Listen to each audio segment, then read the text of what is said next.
जाऊन प्रत्येक माणसाची समस्या जाणून घेतात आणि त्यांचं काम करतात. आणि आपल्याला नगरसेवक असाच पाहिजे प्रत्येक आणि नगरसेवक असा असतो की प्रत्येक घरांमधला नाळ जोडणारा असा नगरसेवक असतो.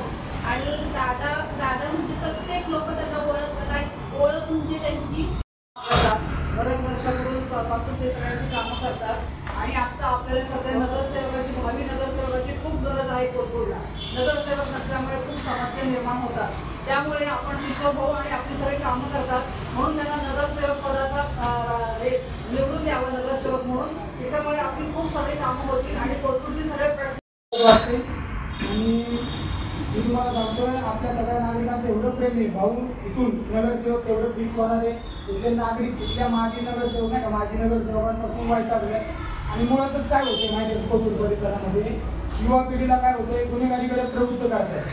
इतर नागरिक अनेक नागरिक फक्त तुम्ही रोजगार नाही. मला भाऊचं काम काय आवडते प्रत्येक नागरिक गरीब घरातल्या मुलांना ज्याला काय नाही ज्याला कोण नाही त्याला काम धंद्याला लावते. आणि ही कामगिरी भाऊची सर्वश्रेष्ठ असेल. प्रथम म्हणजे कोथरूड सारख्या परिसरामध्ये जर एखाद्या गरीब घरातल्या मुलाला रोजगार भेटतोय हे खरंच कौतुक केलं पाहिजे आपण. बघा आता प्रत्येकाकडं रोजगार आहे. कुणाची परिस्थिती कशी आहे कुणाची नाही. पण आज परिस्थिती पाहिजे तो गोरगरिबाच्या पोराला कोण कामाला सुद्धा ठेवत नाही. पोलीस असेल नगरसेवक असेल आमदार असेल खासदार असेल किंवा देशाचा गृहमंत्री असेल CM असेल PM असेल कारण तो मुलीचा बाप असतो मुलगी असतो. त्यामुळे ते प्रत्येक ठिकाणी आपल्या मुलीची काळजी घेतात. किस्सा आता दादाने सांगितलं कार्यकर्ता काय हे आहे वगैरे. मी या गोष्टीमध्ये मी आतापर्यंत मी पाहतो म्हणजे खूप जणांनी मला सांगितलं आपण कार्यकर्ते आपल्याकडे पैसा नसतो प्रतिष्ठा पाहून नसते. त्याच्यामुळं आपला विकास होत नाही व आपलं डेव्हलपमेंट होत नाही. तर मग याच्यावरती उपाय काय तुमच्याकडे फक्त 5 गुण लागतात. एक भाषण शैली दुसरे संभाषण शैली दुसरी संघटना मागणी चौथं कॉमेडी सेट आणि 5वं राजकीय सिद्धांत पकड.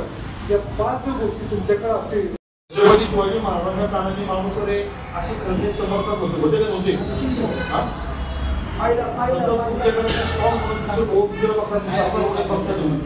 आता आमच्याकडे माझ्या मनापासून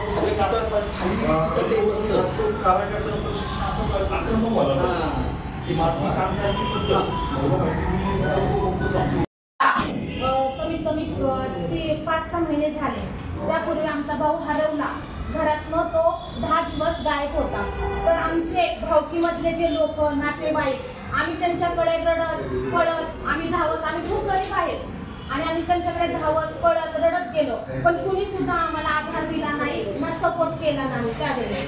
तर भाऊंनी आमचा मोठा भाऊ असल्यासारखं त्यांनी स्वतः आमच्या सोबत आमच्या रिक्षामध्ये त्यांची गाडी असताना सुद्धा त्यांनी स्वतः खिशातले पैसे देऊन आमच्यासाठी एवढी धावपळ केलेली आहे ना.